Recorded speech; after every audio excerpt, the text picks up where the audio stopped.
Gus Dur itu bersih itu dari kolusi, korupsi dan sebagainya ketika memimpin negara ini. Nah, ini yang harus dicontoh ketika kita mengadakan haul. Cara memimpin seperti Gus Dur itu memilih menteri, meniri pembantu itu bukan kolusi, bukan melalui perantara bayar uang, bayar itu melalui si ini si itu. Tidak ada bagi Gus Dur. Sebagai pemimpin, Gus Dur dalam kesaksian saya itu sangat bersih dari hal-hal seperti itu. Itu sebabnya karena dia sangat bersih dimusuhi oleh orang-orang yang tidak bersih, difitnah habis-habisan sampai dia harus keluar, harus jatuh sebelum masa jabatannya berakhir.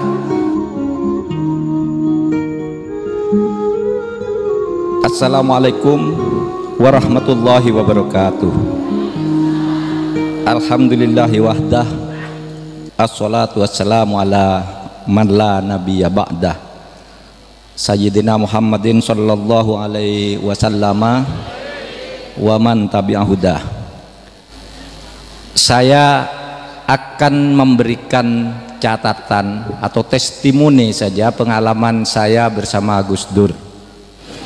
Saudara, ketika Gus Dur itu tampil memimpin menjadi Presiden Republik Indonesia, dia sedang menghadapi tantangan besar, yaitu merebaknya korupsi, suap menyuap dan sebagainya di Indonesia. Dan biasanya orang kalau punya jabatan penting itu menerima suapnya banyak, terutama kalau presiden, menteri, keluarga presiden itu biasanya menjadi penyalur, menjadi perantara orang mau bertemu dengan presiden lalu dapat uang sekian. Nah, itu yang terjadi situasi Indonesia ketika itu. Sehingga suatu saat saya kaget luar biasa ketika pada suatu pagi saya ditelepon oleh Menteri Sekretaris Negara, oleh Bapak Johan Effendi. Katanya, Pak Mahfud diundang oleh Presiden ke istana hari Sabtu jam 8. Saya kaget luar biasa pertama, karena saya kenal baik dengan Gus Dur, tapi saya tidak tahu kalau Gus Dur itu kenal dengan saya. Kalau seluruh orang Indonesia kenal Gus Dur itu biasa, karena beliau sering pidato di mana-mana, ada di koran, ada di televisi, jadi saya kenal.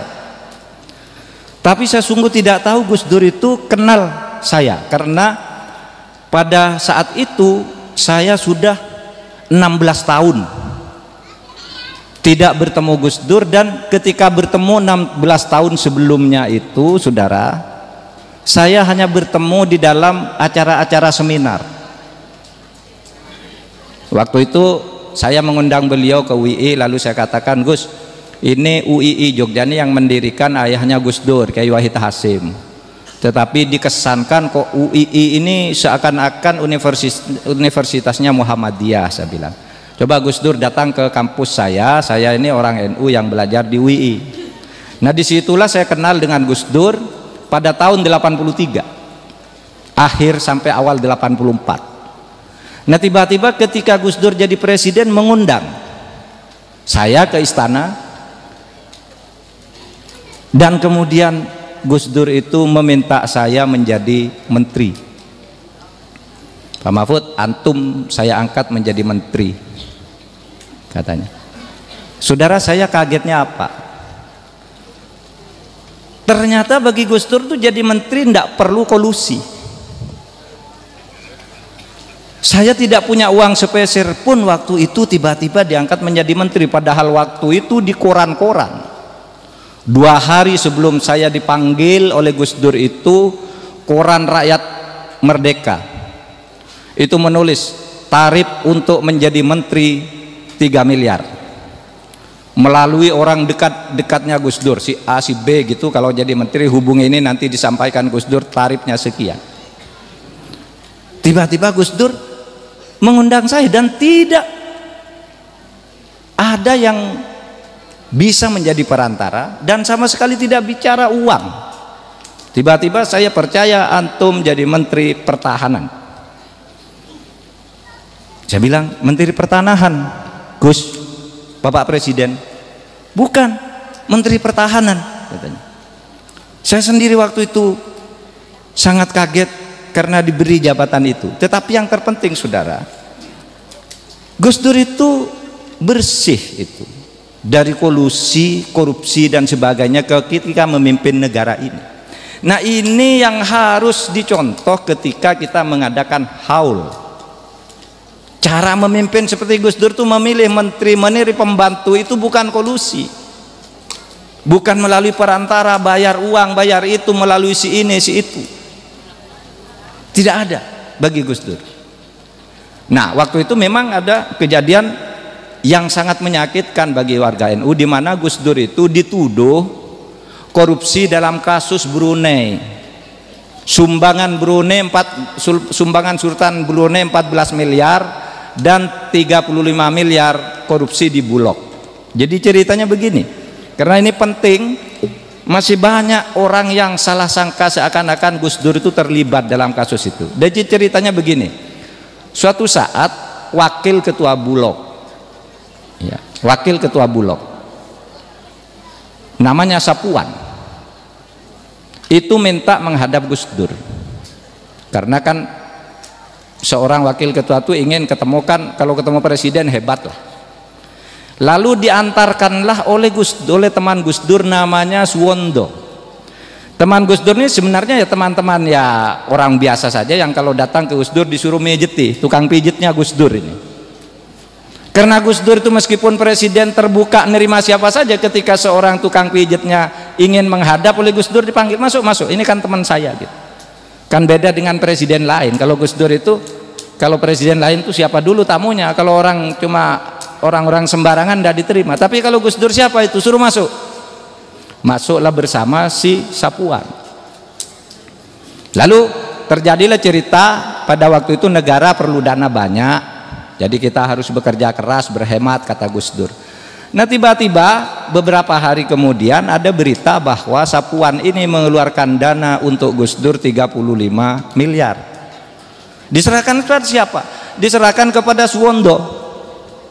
Gus Dur ini tidak tahu menahu bahwa ada fotonya Suwondo dan Sapuan dengan Gus Dur. Iya, karena dia ke istana, tetapi sesudah pergi dari istana itu Suwondo itu main sendiri dengan Sapuan itu. Suwondo mengatakan bahwa Gus Dur perlu uang sekian, lalu dikeluarkan oleh Sapuan itu dan diambil sendiri. Gus Dur yang dituduh, sampai akhirnya timbul pansus memorandum yang menjatuhkan Gus Dur sebagai presiden, maunya menjatuhkan Gus Dur sebagai presiden, padahal sesudah diperiksa dari berbagai segi Gus Dur itu bersih. Makanya sesudah diadili, Suwondonya dihukum, Sapuannya dihukum, Gus Durnya sudah diperiksa oleh Jaksa Agung. Waktu itu saya ikut dalam proses pemeriksaan itu, bersih, tidak ada bukti sama sekali keterlibatan itu. Dan di pengadilan juga Sapuan mengatakan hanya menyerahkan ke Suwondo. Suwondo juga mengatakan tidak pernah menyampaikan ke Gus Dur. Tetapi Gus Dur di dalam memorandum itu disebut patut diduga turut terlibat sehingga diberi memorandum. Itu kesalahan hukumnya, karena menurut hukum seorang presiden itu hanya kalau benar-benar terlibat itu baru diberi memorandum. Gus Dur itu tidak terlibat, hanya patut diduga karena temannya Suwondo dan ada fotonya, lalu dikatakan patut terlibat dan diberi memorandum 1, memorandum 2. Pembelaannya tidak diterima oleh para pemain politik yang tidak berdaya bermain politik kotor di lingkungan istana, di Senayan dan sebagainya. Yang kasus Brunei Darussalam,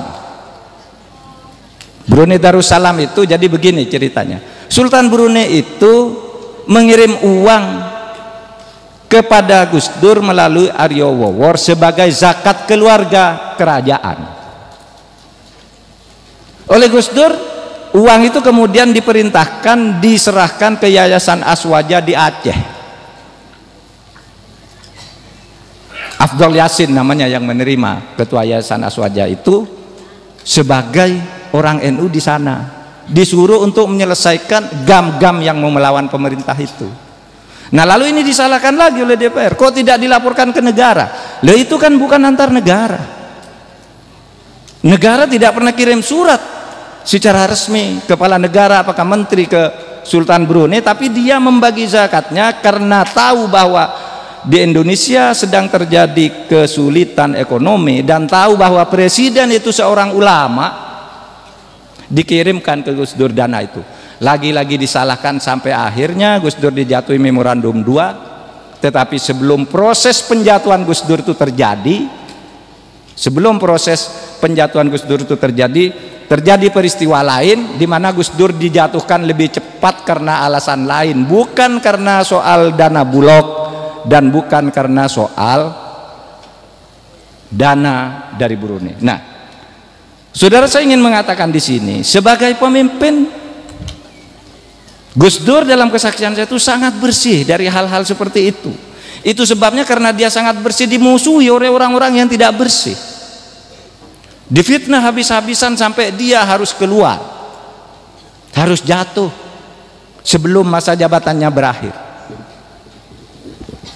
Nah, ini ke depan kita harus mencontoh bagaimana cara Gus Dur itu, saudara, kalau mau waktu itu tidak jatuh sebagai presiden itu gampang saja. Kalau Gus Dur mau kedudukannya sebagai presiden itu bertahan pada waktu itu, asal mau berkompromi dengan kedoliman, berkompromi melanggar konstitusi, Gus Dur bisa. Karena waktu itu saya juru lobbynya, dengan kekuatan politik lain itu saya bicara, lalu partai itu bilang udahlah Gus Dur itu tidak akan dijatuhkan asal menteri ini kasihkan ini, menteri ini kasihkan ini, menteri ini kasihkan, dan macam-macam.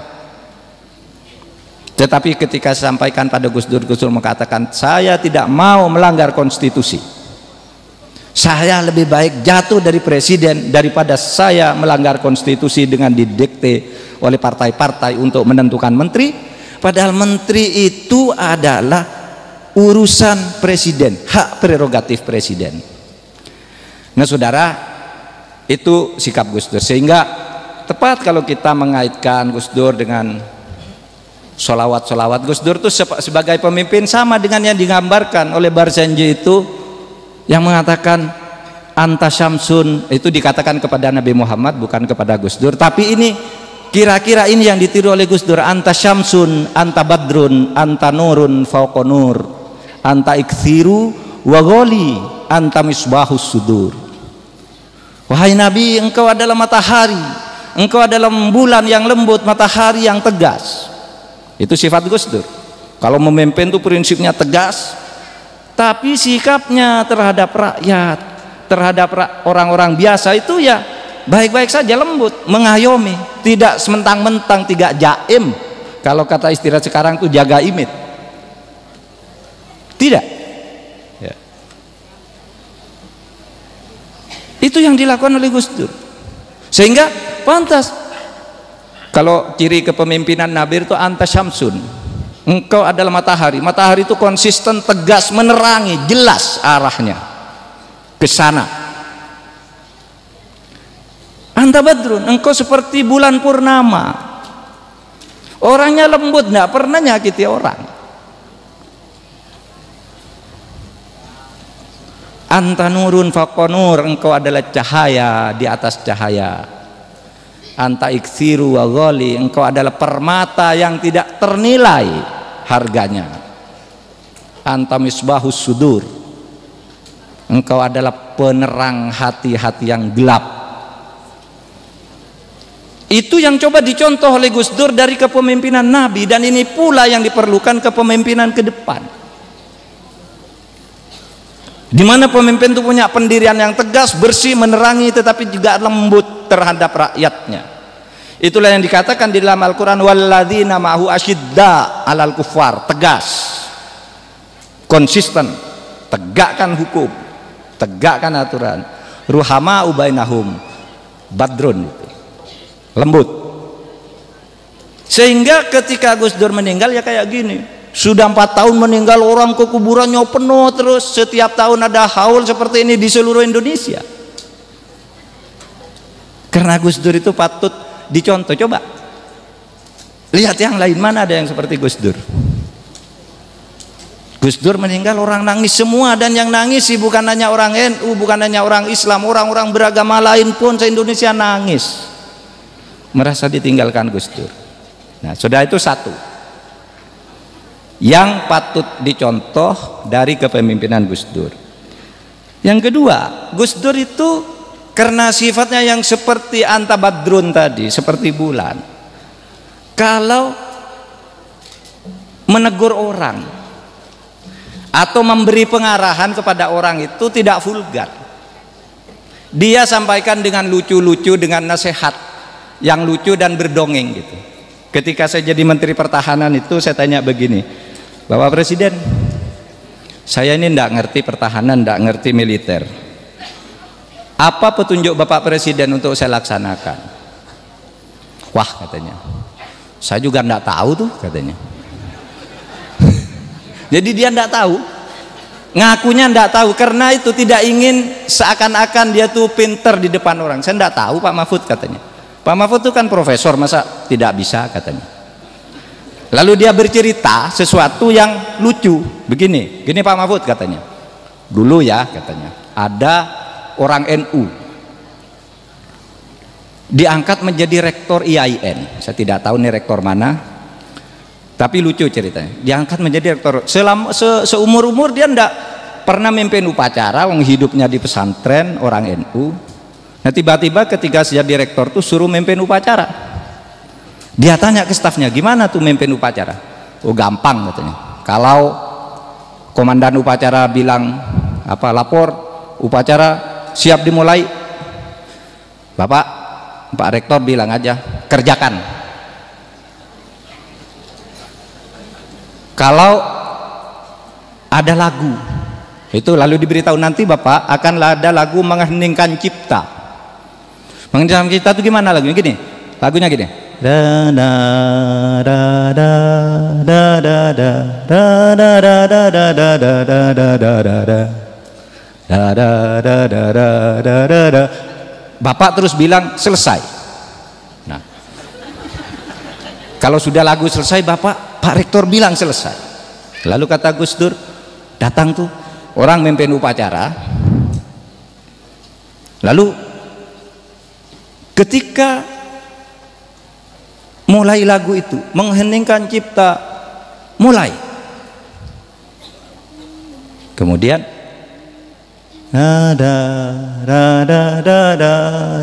selesai, katanya. Ternyata lagunya tuh belum selesai, rektornya bilang selesai. Tiba-tiba lagunya bersambung lagi, mulai lagi. Jadi mengeningkan cipta 2 kali. Apa yang ingin dikatakan Gus Dur di situ? Yang ingin dikatakan Gus Dur di situ, kalau kamu mendengar sesuatu, dengarkan dulu baik-baik, jangan buru-buru baru bersikap. Coba, kan tidak bisa Pak Mahfud seorang profesor dinasihati, Pak Mahfud jangan buru-buru loh. Nah, enak dia cerita aja, ada orang NU seperti itu tuh, katanya. Gimana ceritanya Gus? Ketika laporan, kita akan laporan, komandan upacara siap dilaksanakan. Lalu kiai itu semula bilang begini, monggo nak, monggo mulai, kan. Dia tuh Pak Kiai, tadi kan diberitahu kerjakan. Lalu lapor lagi, upacara siap dilaksanakan. Lalu sang kiai itu yang rektor bilang kerjakan. Lalu yang upacara itu komandannya bilang kerjakan. Loh, kamu kok nyuruh? Kan saya yang nyuruh kerjakan. Nah, itu caranya Gus Dur itu memberi nasihat, tidak pernah nyakiti orang lain, dengan guyon aja. Bagaimana caranya ngambil keputusan yang tepat? Kata Gus Dur, agar seorang pemimpin itu tegas, ngambil keputusan itu tidak ragu, tidak diombang-ambingkan oleh opini. Gus Dur bercerita begini kepada saya waktu itu, Pak Mahfud, katanya gini loh, dulu waktu Pak Harto menjadi presiden awal-awal itu di tahun 67, Pak Harto itu mempunyai 2 ajudan. yang satu ajudannya tentara, yang satu ustad. Gimana Gus? Lu tentara kan ustad kan beda tuh katanya. Kalau tentara itu memulai segala sesuatunya memulai dari yang kiri. Misalnya maju jalan kiri, yang jalan dulu. Kalau ustadz itu harus mulai dari yang kanan. Karena Nabi mengajarkan makan, melangkah gitu, masang baju, lengan itu mulai dari yang kanan, yang sunnah. Tapi kalau tentara mulai dari yang kiri. Sehingga suatu saat Presiden Soeharto mau pergi ke suatu tempat. Ketika kakinya mau naik yang kanan, sama tentara dipegang, jangan Pak, ini tentara. Mulai dari tangan kiri, dari kaki kiri. Ketika kaki kiri mau mulai, si ustadz yang pegang kakinya presiden. Jangan Pak, menurut Nabi harus mulai dari yang kanan. Terus kanan kiri, Butin itu sudah duduk di dalam. Ini apa sih kok ribut? Lalu Butin turun, apa ini kok Pak Harto ndak naik-naik? Kata si tentara, Pak, mau diizin Bu, ini Bapak mau naik dari kanan. Tidak boleh, tentara harus dari kaki kiri. Si ustadz bilang, ndak boleh Bu, menurut sunnah Nabi mulai dari kanan. Lalu Butin, memang apa-apaan kamu? Apa Pak Harto suruh rompat sama kamu? Ayo Pak, naik katanya. Didorong Pak Harto, tidak tahu lagi apa naik kanan apa naik kiri, pokoknya masuk. Itu artinya apa? Kata Gus Dur, mengambil keputusan jangan terombang-ambing oleh orang lain. Anda harus punya pendirian. Kalau Anda sudah punya pendirian, pertahankan pendirian itu. Nah, jadi Gus Dur itu banyak cerita-cerita lucu gitu, tetapi sebenarnya ingin memberi pesan moral. Bagaimana mengatur negara ini dengan enak. Pertama, kebersihan, ketegasan. Yang kedua, dia tidak sewenang-wenang terhadap orang lain. Pernah, yang ketiga itu kan Pak Mahfud katanya. Ini ada cerita. Kenapa? Ini zaman reformasi katanya. Kan kiai yang seumur-umur itu dulu ditekan oleh Orde Baru, ndak ngerti politik, ndak ngerti pemerintahan. Tiba-tiba katanya PKB menang pemilu. Banyak kiai yang dulunya ndak ngerti urusan politik, ndak ngerti apa-apa, harus duduk di DPR. Terus gimana Gus? Lalu bercerita Gus Dur, gini katanya, ada kiai dari Madura katanya. Nah, saya dicitai kiai Madura karena saya orang Madura, mungkin lalu ceritanya kiai Madura. Gimana Gus? Kiai itu berangkat ke Jakarta naik pesawat. Itu untuk pertama kali kiai itu naik pesawat sejak hidup. Sebelumnya karena zaman Orde Baru tidak mungkin naik pesawat. Dia sekarang mau dilantik anggota DPR, naik pesawat. Lalu tiba-tiba sesudah duduk di dalam, pramugari itu mengumumkan, para penumpang yang terhormat, pesawat akan segera take off. Harap semua penumpang memakai sabuk pengaman masing-masing, pakai seat belt. Semua pakai, yang kiai ini tidak pakai. Didatangi sama pramugari, Pak, Bapak ini mau terbang, pakai tuh sabuknya. Untuk apa sabuk? Ya untuk pengaman. Loh, dan dibuka bajunya, saya sudah punya sabuk sendiri bawa dari rumah. Jadi tunjukkan sabuknya yang besar itu, nih saya sudah bawa sabuk sendiri katanya. Bukan Pak, ini untuk pesawat, ini pasang, ini cara memasangnya begini, masukkan begini, kalau mau dikendorkan tarik begini. Nah, rupanya pramugari ini tidak beritahu cara membukanya. Lalu dipasang. Sesudah tiba, para penumpang silakan turun. Nah, yang lain tuh turun semua buka sabuk, yang ini tidak bisa buka. Gimana dibukanya? Kata sang kiai ini, kan tidak pernah naik pesawat. Tidak pernah naik pesawat, gimana dibukanya? Semua orang sudah habis ditanya oleh pramugari, Pak, kok tidak turun Pak? Dia malu kan, mau bilang tidak bisa buka pesawat, tetapi dia tadi diberitahu cara mengendorkan saja. Maka dikendorkan, sabuk pesawat itu dikendorkan, lalu dia keluar dari sini. Nah itu ceritanya Gus Dur. Jadi sama Gus Dur tuh enak, programnya serius gitu, jelas arahnya, tetapi dengan cara enteng, tidak membebani orang, dengan cara bergurau. Ini kan Harus diingat juga nih, ada caleg DPR RI dari sini, Fathan Subhi. Nanti kalau naik pesawat ke Jakarta jangan gitu Pak Fathan ya. Ini caleg dari PKB. Kemudian ada Ida Nur Saadah juga caleg. Kalau dari Demak ke Semarang kan tidak usah naik pesawat. Tetapi nanti pesawatnya dari Semarang ke Jakarta atau kemana. Apa? Itu artinya harus membekali diri dengan soal-soal kecil sekalipun sebelum Anda melakukan sesuatu. Itu pesannya Gus Dur di dalam kepemimpinan itu. Nah, saudara, saya pendek saja. Yang paling berkesan bagi saya, saudara, ketika Gus Dur itu akan jatuh sebagai presiden, lalu kami ini teman-teman dekatnya bersepakat, ya, bersepakat.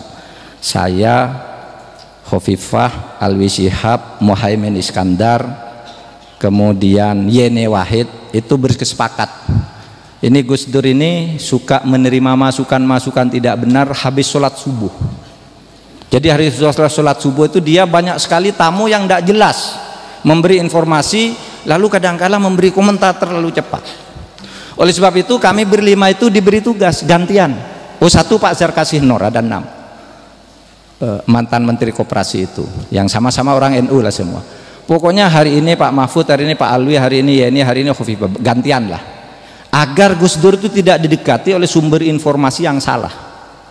Nah saudara, saya menjadi tahu setiap pagi Gus Dur itu, ya, Gus Dur itu telepon-teleponan dengan kiai-kiai, dengan Kiai Abdullah Fakih, dengan Kiai Fuad Hasim, pokoknya berdiskusi-diskusi gitu.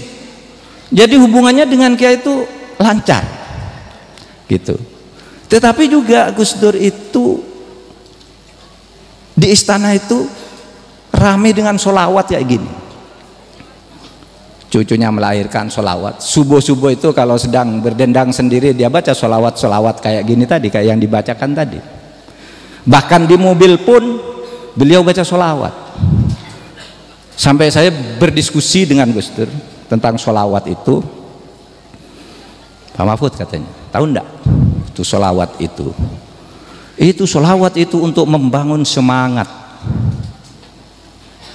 untuk membangun semangat juang seperti yang dilakukan oleh Nabi. Oleh sebab itu perbanyaklah baca sholawat, karena sholawat itu mengingatkan Anda kepada Nabi, dan Allah juga akan memberi sentuhan-sentuhan agar Anda selamat. Bacalah sholawat yang banyak. Nah itu maka Gus Dur itu suka baca sholawat. Saya punya rekaman sholawat dengan Gus Dur, karena pada waktu itu Gus Dur sholawatnya mau didengarkan gitu, lalu Gus Dur bilang, saya tidak biasa rekaman pakai musik, kata Gus Dur. Lalu ya Pak Mahfud ikut nyanyi, nanti kalau Pak Mahfud bisa saya akan coba. Akhirnya saya rekaman duluan, yang saya pakai Ya Sayyidi itu kan gampang itu, Ya Sayyidi Ya Rasulullah Ya man lahul jah indallah innal musiina qad ja'u dzambi yastaghfirunallah. Loh kalau cuma gitu saya bisa, kata Gus Dur. Nah, iya nyanyi Gus. Lalu Gus Dur pakai lagu sholawat Badar. Apa ini sholawat Badar? Nah, saya ceritakan dulu sebelum itu. Saudara, sholawat itu memang sudah menjadi cara orang mengekspresikan kecintaan kepada Nabi untuk mengikuti langkah beliau. Dan sholawat itu biasanya sangat menyentuh. Misalnya kalau saudara sholawat tarhib, sholawat tarhim yang sering kita dengar itu ciptaan Mahmud Al-Husari, dekan Fakultas Ilmu Al-Quran di Universitas Al-Azhar tahun 50-an. Tahun 53 dia ke sini lewat Solo, dibajak oleh recorder pencetak kaset, pabrik kaset rekaman Lokananta di Solo itu dibajak dia karena di sana terkenal bikin solawat. Lalu disitulah dia direkam pertama kali solawat tarhim yang sampai sekarang dihafal oleh orang Indonesia. Itu apa? Solawat tarhim. Assalatu wassalamu alaik ya imamal mujahidin ya Rasulullah, dan seterusnya. Itu selalu kita dengar. Jadi sholawat itu rasa, wahai sholawat dan salam bagimu wahai Rasul, wahai pemimpin pejuang-pejuang agung. Coba, indah sekali. Apalagi ketika sampai ke refrennya, wa taqaddamta bis sholati fa sholla kullu man fis sama wa antal imam. Muhammad, ketika engkau mi'raj, kamu memulai sholat, wa taqaddamta bis sholat fa sholla kullu man fis sama, seluruh penghuni langit dan bumi alam semesta ikut bersolat.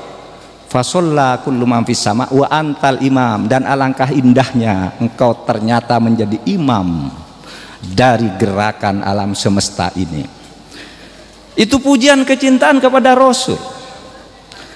Atau saudara tahu sholawat burdah yang tadi juga dibacakan? Sholawat burdah itu adalah karya Al-Busiri.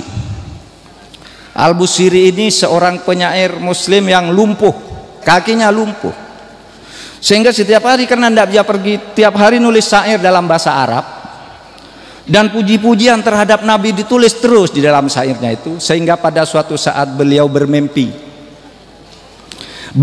bertemu Nabi. Ketika sedang nulis, Nabi melambai begitu, lalu Al-Busiri ini lari, wahai Nabi, alangkah bahagia engkau bisa datang kepadaku. Dia lari-lari lalu terbangun. Ketika terbangun itu lumpuhnya sudah sembuh. Yang sembuh lumpuhnya itu bukan mimpi, sungguhan sembuh sesudah itu.